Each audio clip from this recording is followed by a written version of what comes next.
Gelombang massa berkumpul di luar kawasan Downing Street pada hari Senin setelah Perdana Menteri Inggris Keir Starmer resmi mengumumkan pengunduran dirinya menyusul tekanan politik yang memuncak selama beberapa bulan terakhir.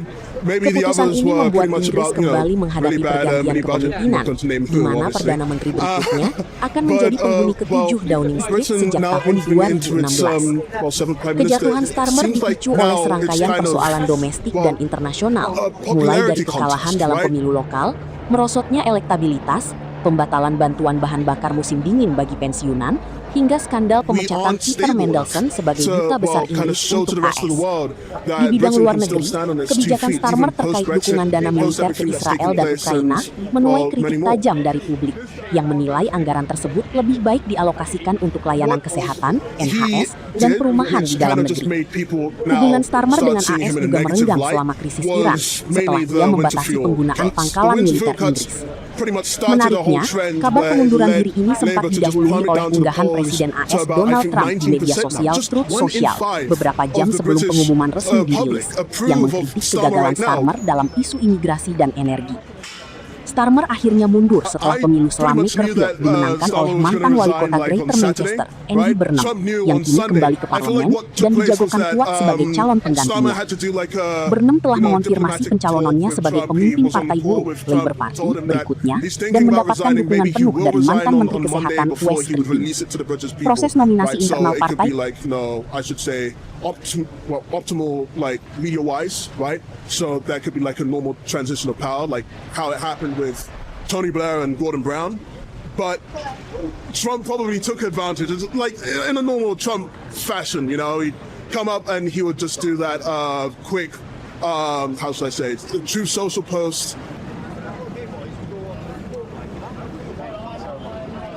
Winter, you took away the heating from the old people. So what does that say? As a human being, what does that say? What does the old people, the young people? Everybody needs to be warm. He didn't know who he was. I said, well, for fuck's sake, that's the president of Syria. Put it on immediately. Trump is in everything. Did you see my thing with Trump? He's out of tune. The guitar saying he's out of tune.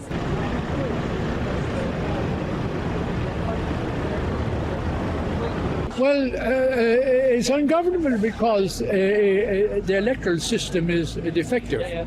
Because, you see, in Ireland we have the single transferable vote. We have proportional representation. And under that system, if a party gets 20% of the vote, it will get 20% of the seats in the parliament. We have a situation here where a party can get maybe 37% of the vote and a majority of maybe over 100. So the electoral system here is defective.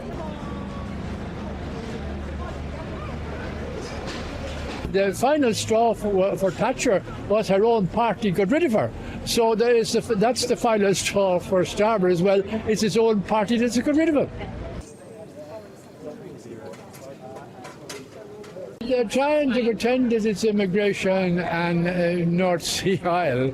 But the real reason, I think, is that unfortunately the English Labour Party has been taken over by the Zionist lobby. I am totally opposed to war. I was totally opposed to Starmer spending all this money on Israel and on Ukraine. I wanted that money spent here on England, on the national health, on housing, on alleviating the terrible fees that students have to pay for universities.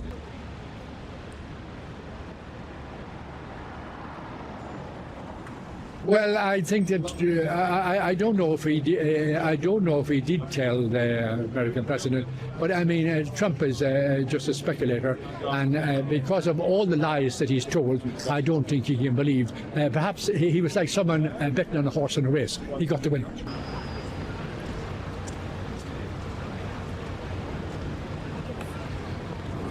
I think it's becoming much more difficult because everybody's sort of merging into one. There's the uni party, as they say.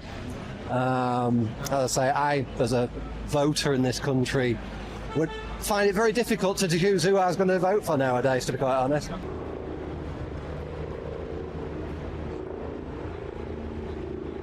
I'm not a massively political. I just find it quite irritating every time he'd say one thing. And one thing, digital ID, there you go.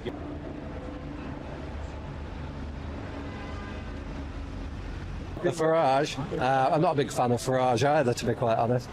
I'm probably one of the ones that's disenchanted, let's put it that way, disenchanted with politics in this country at the moment.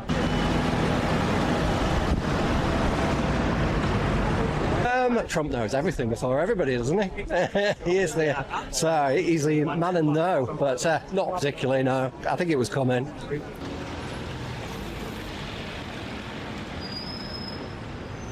After Reform UK swiped them in the local elections, right? Generally, it was just they had no confidence in him. I mean, I can't lie, I thought nothing of him. I didn't think he was the worst prime minister we've ever had, but certainly nothing would be a good word to describe him.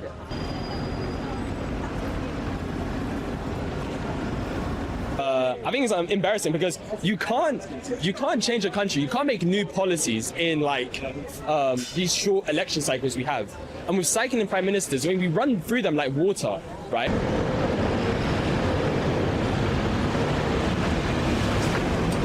I don't think it was any one policy. I think it was just his general incompetence to control his own party. Because remember, he came on a campaign of stability, stability, stability. Reform swipes them. You know, it was kind of just, he was a bit embarrassing. Obviously, for me personally, if I had to say something, it'd be the, I can't remember the act's name, but it's the act governing banning social media for under 16s. I think Nigel Rodgers is the ultimate opportunist ever. He'll say whatever he wants to get into power, kind of like Andy Burnham, in a way. Andy Burnham is an opportunist. I mean, historically, if you remember, he wanted to be in with Jeremy Corbyn, he wanted to be in with Gordon Brown, he wanted to be in with Keir Starmer, and now he's in. Like, now he's made it. But I think they're both opportunists, and that's the real issue. Every MP in the House of Commons, except like a rare few, really are just looking out for themselves. They're not looking out for the nation.